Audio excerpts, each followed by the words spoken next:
Welcome back to the Padilla Family Homestead. We are back in the sunroom with our seed starting stuff. We have a few issues we need to resolve, plus it's time to pot up. Or a pot. So I had my coffee and we are going to get started. So if you missed the first video where I actually started my seeds, and I talked about when to start seeds for fall and kind of how I do that, how I'm planning out all the things. Then I will tag that. I'll try to remember to put it up here. Otherwise, it'll be in the show notes. It's also in the gardening thing playlist. So I have some discoloring going on here. I have some mold starting because we have not gotten fans up yet. Plus, the discoloring can be a couple things. One, the lights are too strong, which I don't think that's what it is because it's the baby leaves, not the top leaves. And two, nutrient deficiency. This is the first time I'm using this soil. I did mix this soil with other stuff for the GreenStalk towers. So I think this just doesn't have a lot of nutrients in it. Which is fine for that first little bit, but then they really need to be up-potted and fed. So today, I am just worried about up-potting them and splitting some of these out because I have a few that didn't start and I have some that have doubles. So I'll split those out, deal with the mold, and then come probably Thursday when I'm off of work, I will come through and water with a fish solution, let it sit outside for a little bit in the morning, water it with fish so it gets the stink off, and then bring it in. I'm up potting into 2.5 inch cups. I'm now going to label with masking tape and a Sharpie. I'm using my map to tell me what I have planted where so I know what to label onto these. These will be going into the 32 cell tray, and then this will go into a bottom water tray so I can still bottom water. Alright, so we're going to go ahead and get started. We do have a few things we need to start today, but silly me, I was using my phone app and I'm recording on my phone. So I'm going to have to get how many of what I need to start today. But first things first, let's start up potting before I lose some of this. My allergies are going to go like crazy with this. Alright, so I already have moistened soil. And I'm probably going to have to get more, but I already wanted some moistened soil here. I am going to use a butter knife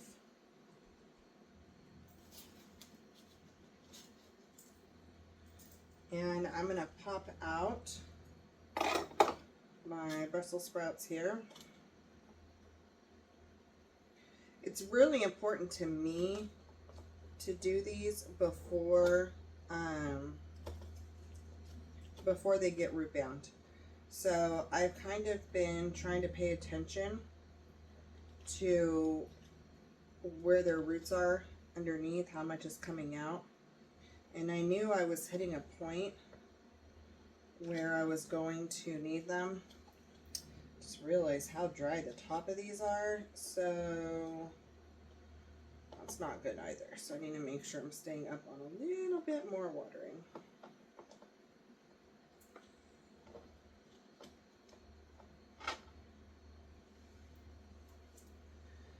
Okay, so this is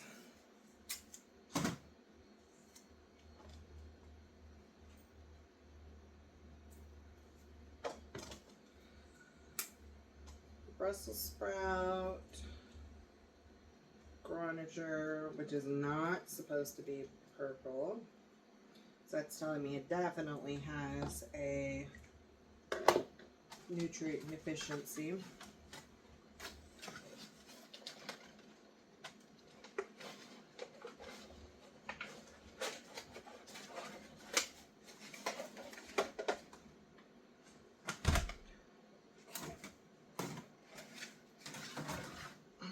tray there. And pop this guy in. I'm going to have to raise the lights here because these are going to be too tall, which is fine. And then if I need to, I can always drop the lights and put my plants on this layer below and have the lights be above. We'll work it out.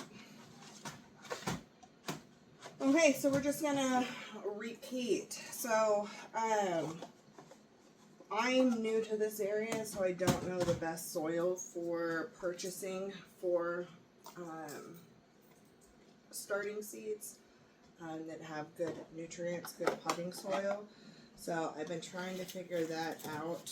I'm potting these even though they look dead, but I don't think they are. They just need some water. So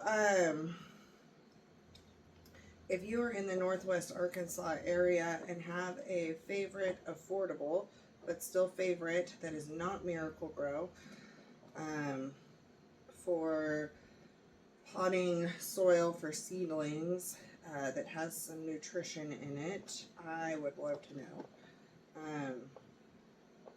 I am trying to figure that out. I'm not a big fan of Miracle-Gro.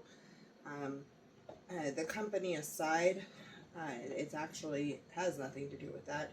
That's just a side benefit. But the company aside, I've had issues growing in them. They don't hold water the same way.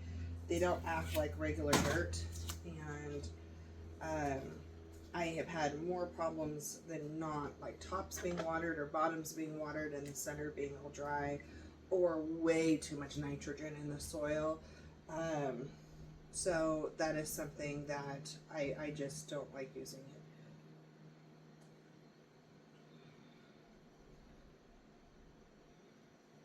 Okay.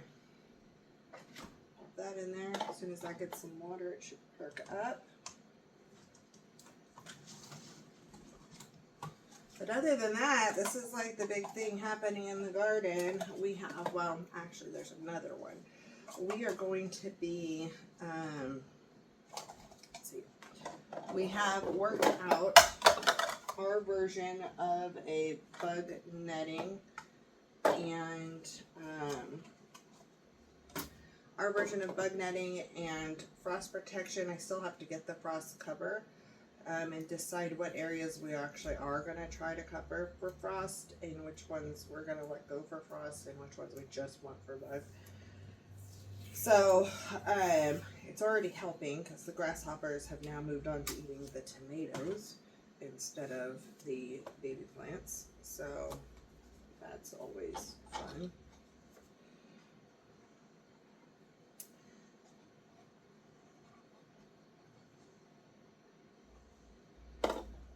Label these in advance so I have them.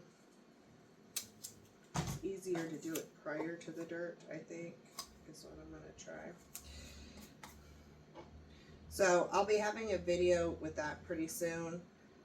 We finally got our trellis up for the peas / loofah. I don't think the loofah is going to do anything. I really don't think our pumpkins are going to do much. Oh, it's so adorable. Our corn tasseled like this tall.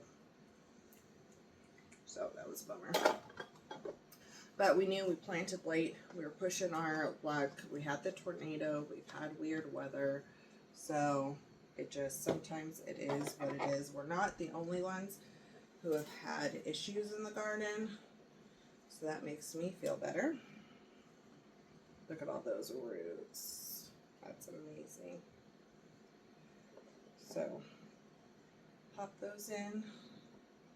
That's what I was going to show you guys. The root systems underneath. So when you first plant seeds, you need to kind of keep the top wet. After that, your plants are, you want to encourage the roots to go deep. And so, you bottom water. And you can see coming out the bottom, some of the roots are coming out the bottom. This is really dry though. I didn't realize how dry it was. I didn't water last night because I was planning on doing this, and I didn't realize how dry they were. Ay, ay, ay.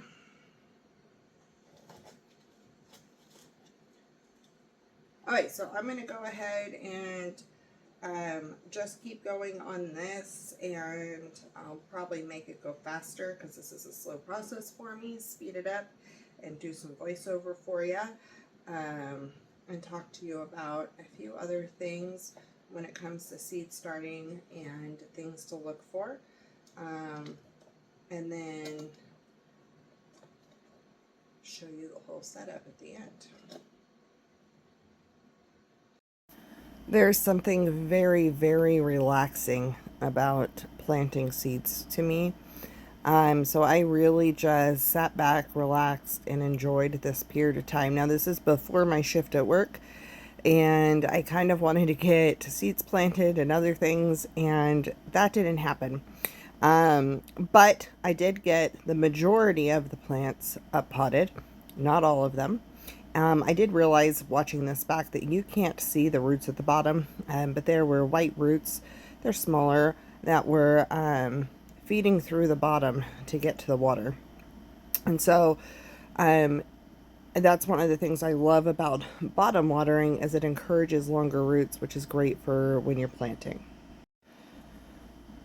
So that's about as far as I got for this day with up potting. And so I got my trays ready, got things, actually I got to get a few more done. I'm going to add some more to the second tray. I just realized that. Add some more to the second tray, and then go ahead and get things set up. So some of the things that I was going to talk about with problems that you can encounter with seed starting. Mold is one, and you're going to see towards the end of this video where I am sprinkling some cinnamon over the top of the soil to help stop mold growth. As I'm planting, I'm making sure that I am taking off that top layer of soil that has the mold. The other thing is, when you're up potting, you don't want to plant things too deep. So some things like to be planted deep again, like tomatoes. Some things do not, and will cause your stem to rot and your plant to break off. So some of the main things to keep in mind when you're planting seedlings and up potting them. 1, they need light. 2, they need water. And then 3, they need soil. And so when they very first start, every seed has enough energy and enough nutrients to pop through the soil if it's planted at the right depth. After that, they've used up their nutrients, and they need to start getting some from the soil. So that's why I like up potting into potting soil and starting my seeds into potting soil versus into seed starting mix. I have found that that gives me a little bit of leeway, which is why I was trying to figure out some of the best soils that have still good nutrients, but is still somewhat fluffier. It's not like heavy garden soil, because you can direct sow these into the garden outside. They don't have to be started inside. We're just still too hot here, and so we have to start them inside, otherwise these will just bolt. And it helps them to start and not be eaten by something. Now these will all go under netted areas because of pest pressure and because of moths and everything else. They're going under netting, so they're going to have some protection. That also helps diffuse the water as it's coming down, but it is not it's not going to protect from the heat. So I'm going to grab the bottom water trays here in a second. All the trays we do bottom watering in here. Now again, when you're starting seedlings, you want to water from the top until they start to germinate. And then after that, you can bottom water. I suggest that at the beginning of your journey. However, there are some times like when I restarted seeds here, I didn't water on the top. I just put enough water in that the soil got really moist, and then it had enough moisture from the bottom to actually reach the top. That's a risk of getting too much water and molding and causing an issue there too. So I suggest watering from the top until you start to see sprouts, gently watering, not heavy pour, and then watering from the bottom from here on out. So I am raising up the lights so I don't burn these little plants, and I am also going to be setting up a fan, which you're not going to see in this video. Fans are another thing that are really important on a seed starting area. When plants are outside, they have wind. It can be a little breeze, it can be heavy breeze, and when you start your seedlings with a fan on them, it helps them to get stronger and have more stability. It can actually cause your stems to get thicker because they're trying to hold themselves up, and they're learning to withstand the weather outside by being inside. And so if you have a problem of transplanting your seeds outside and then the first wind comes and they just start falling over and breaking and they can't hold themselves up, you may want to consider doing a fan on them, because that helps. So we end up putting a big stand fan up here and letting it kind of gently hit the top but hit the bottom layer more here, so that way the new seedlings are getting a little bit of airflow, but the taller seedlings are definitely getting the most of it. I think I have it on speed 2, and it's oscillating, so it's changing directions. So when you're dealing with seeds, these are a couple of the things and tips that I highly suggest.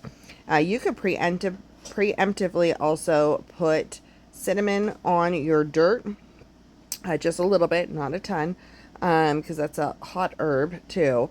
But you can put a little bit of cinnamon on top of your dirt from the very get-go to stop mold growth.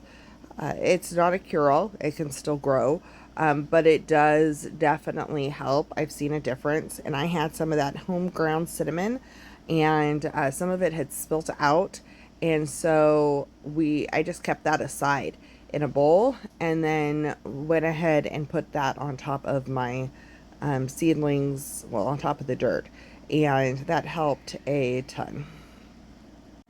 So that's it for today's video. I will be back with more content for you on Friday.